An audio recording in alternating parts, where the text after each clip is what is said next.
Some of you are dealing with grief right now, and I'm sorry. Some of you are dealing with financial instability, and I'm sorry. Some of you are dealing with relationship issues, and I'm sorry. Some of you are dealing with immense pain from situations that are indescribable, such traumas, and I'm sorry that you're dealing with it. But stay focused on the promise.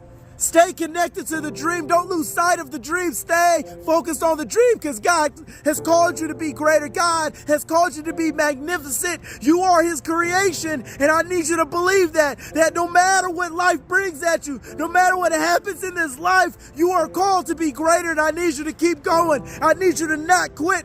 Get to that area where you can say, I have no quit energy. No matter what I go through in this life, I will be successful. No matter what happens, no matter what comes towards me, I'm going to keep going, because I have to get to the promise. I have to get to the dream. I need you to keep going.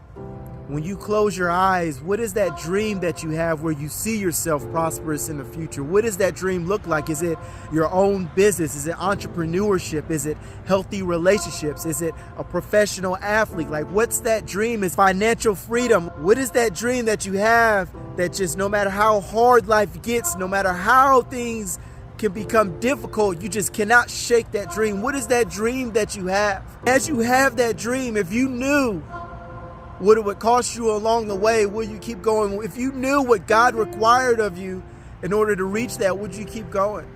What is that dream? Because so many times we lose focus of the dream. We lose focus of the faith. We lose focus of the promise, and we forget what God has called us to do in this life and in this world. Or situations have a way of throwing us off track and distracting us and pulling us away and off track. So what is that dream, and what does it require? Does it require discipline? Does it require love? Does it require hope? Does it require re-energizing and refueling? What is that dream, and what does it require? If you had to wander in life for 40 years before you could find some success, would you still move towards that dream? If after wandering in life, after 40 years, after wandering without a clear purpose or direction, if after wandering after 40 years, would you continue to move towards that dream? If you knew that dream would cost you having to face a giant in your older age, would you continue to move to that dream?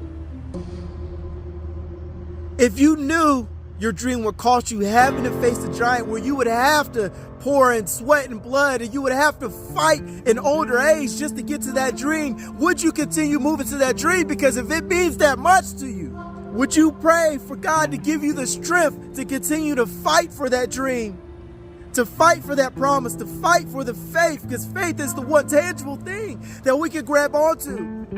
I gotta talk to you about camp a little bit. So many times we go through life and we get lost and distracted and off purpose and off track because we lose sight of the promise. We lose sight of the dream because of the struggle, because of the things that tear us apart. Some of you are dealing with grief right now, and I'm sorry. Some of you are dealing with grief right now, and I'm sorry.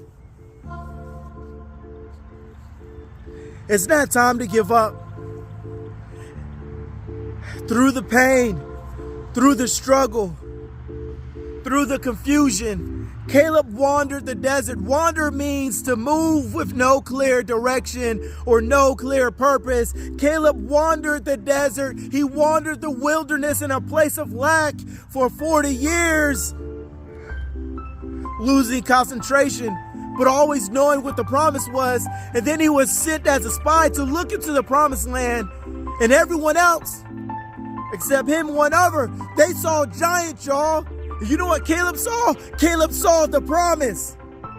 The giant was just in the way because he still saw the promise. And sometimes we see our giants and we lose sight of the promise. Don't lose sight of the promise because of the situation that's in front of you. And then Caleb took it a step further. He said, you know what? I want the land over there in the mountains where all the giants are. God has said that's for me, and I don't care what's in front of me. That's where Caleb was in his old age. Caleb was in a place in his old age where he had experienced life at its worst, but he had experienced God's miracle at its best, and he knew that no matter what happened in life, that his promise was going to come true. So he held on to the promise. That was the one tangible thing that he had, y'all.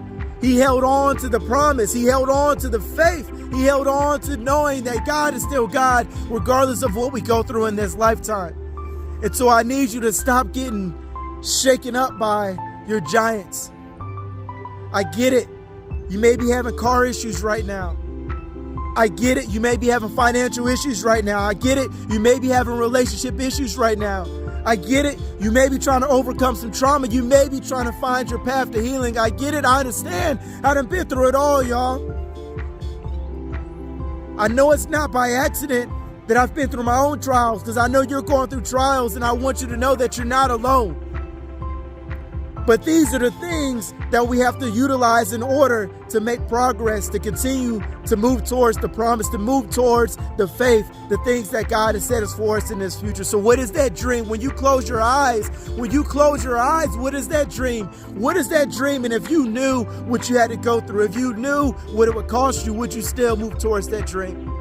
And if your answer is yes to that, then you have to follow through with discipline. You have to follow through with achieving benchmarks. You have to follow through on your goals.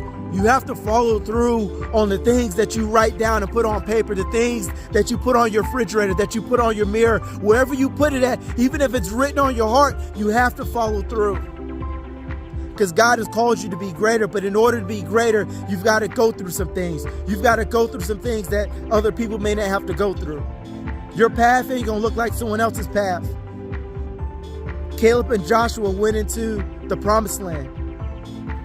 They went into the promised land because they still saw God's promise. Everyone else saw the giant. Those who just saw the giant, they stopped right there and they didn't make progress because the giant was it for them. Don't let the giant steal the promise from you. You run through your giant. Let's go.